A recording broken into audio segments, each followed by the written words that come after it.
sunrise.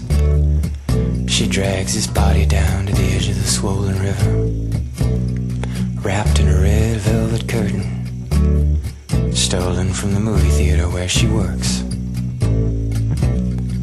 Quiet as a whisper under the stanchions of a washed-out bridge, she cuts him loose and watches as the floodwaters spin him round once and carry him away.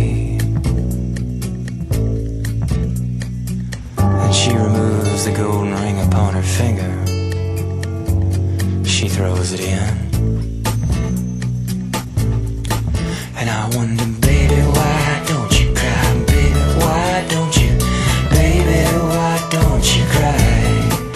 I wonder, baby, why don't you cry? Baby, why don't you? Baby, why don't you cry? Yeah. 3 days later in a bar in southern Mississippi, she meets a man by the name of Charles Lee. She introduces herself to him as Lee Charles.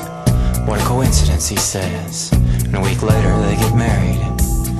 He wakes up one night, 6 months down the line, to find her staring at him in the oddest way.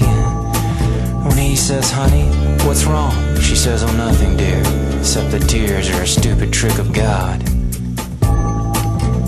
And by the time they find his body, 6 weeks later, well, she's 1,000 miles away. And I wonder, baby, why don't you cry? Baby, why don't you? Baby, why don't you cry? I wonder, baby, why don't you cry? Baby, why don't you? Baby, why don't you cry?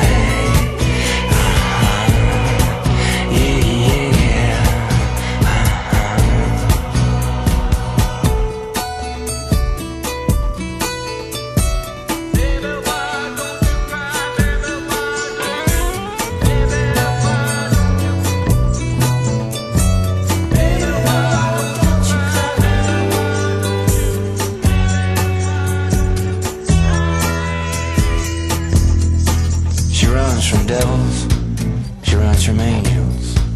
She runs from the ghost of her father and 5 different uncles, blinded by their memories, seared by their pain. She'd like to kill them all, yeah, and kill them all again.